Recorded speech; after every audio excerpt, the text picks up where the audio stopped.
Right, here's another little video, this time on circumstantials. First, we have some learning objectives. You should gain an overall and initial understanding of what circumstantials are used for, and you should gain an overview of how and when we use circumstantials. First, something about the meaning of circumstantials.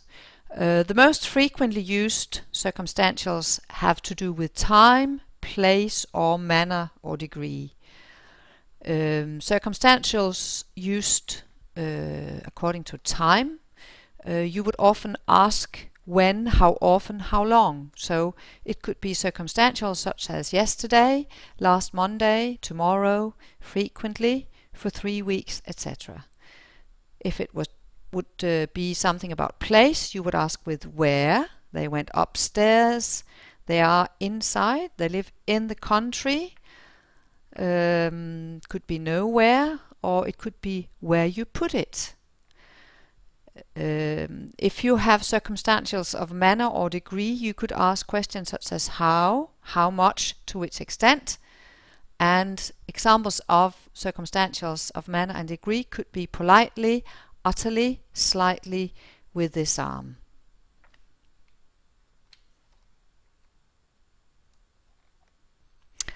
Then we also have circumstantials of, for instance, reason, condition, focus, purpose, and concession. If we deal with circumstantials of reason, it could be, for instance, I'm so happy because we're getting married. The reason for me being happy is because we're getting married. We could have circumstantials of condition. If you really like me, you should do the dishes.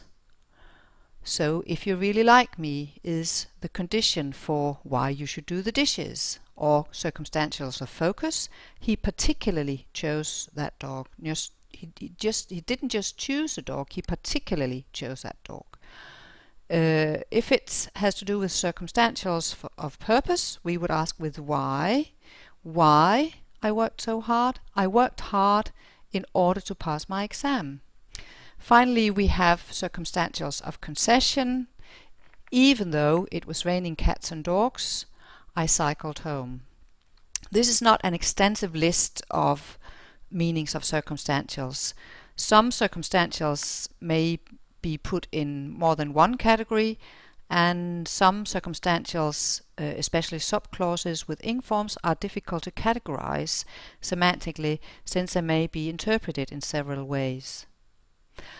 For instance, the sentence driving home from Germany, I realized what a great car I had. It could tell us either something about time or something about reason.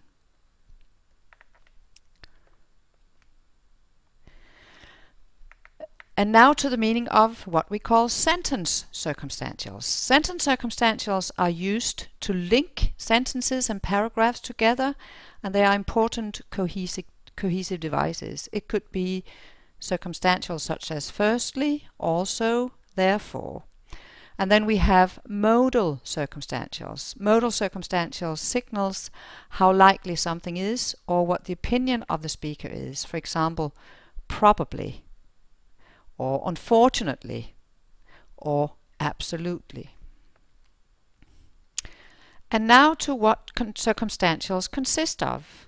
Circumstantial may consist of adverb groups. For example, Paul carried out the task very well. It could also be prepositional groups. They arrived with a Danish flag in their hands. It could be circumstantial subclauses. Having traveled all over the world, they decided to settle down. Or if you put it the other way around, they decided to settle down after they had traveled all over the world. So the subclauses are circumstances for them deciding to settle down. And it could also be noun groups. John carried on all day. And where do we place circumstantials in a sentence? In general, if circumstantials contain new information, they should be put at the end of a sentence, what we call end weight. But you might also see them at the beginning of a sentence. We could have, for instance, he came home yesterday, or yesterday he came home. If we're dealing with short circumstantials, they always go between the subject and the verbal, which is however, not possible in Danish. In English, this would be, for instance, he often gets angry. If we're dealing with long circumstantials, that is more than 2 words, they're placed at the beginning or at the end of the sentence, never between the subject and the verbal, which is possible in Danish. An example would be, when he comes home from work, he grabs a Snickers. And now to the issue of how do we place circumstantials in the verb group. If we have a simple verb group, the circumstantial goes between the subject and the verbal. For example, he really likes me. Likes is a verbal, he is a subject.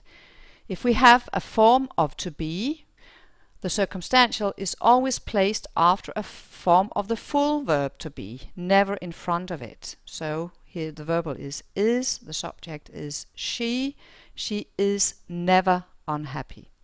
If we have a circumstantial of manner, it's often placed after the verbal. They walked quietly in the snow. And now to circumstantials and the complex verb group. If the verb group includes auxiliary verbs, a complex verb group is obviously a verb group consisting of more than one verb. So if the verb group includes auxiliary verb, the circumstantial goes after the first auxiliary verb. Here we have a verb group has been helping. The first auxiliary verb is has, so always goes after the first auxiliary verb. She claims that she has always been helping out in the village. Manner and degree circumstantials are always placed either in front of the main verb or at the end of the sentence. The car has been properly repaired. Here it's in the front of the main verb. The car has been repaired properly. Here it's at the end of the sentence. If you want more information on the placement of circumstantials according to meaning, you should check Brunt and Brian, pages 350 to 351. And finally, a little bit about the use of circumstantials in different genres when we write texts. In narrative texts, circumstantials are used to establish when and where the story takes place. If we're dealing with historical or geographical recounts or reports, it's important to have circumstantials of time and place. And if we have argumentative texts, sentence circumstantials are used to build logic arguments and help the reader understand the structure of the text via linking circumstantials, firstly, secondly, after that. And in order to make the reader sure of a position, modal circumstantials are being used. Clearly, it's not likely, probably, etc. And as mentioned earlier, circumstantials in general often give us a lot of information about the level of style too. Right, that was all for now, and as usually I've been using Brunt and Brian as well as David Crystal.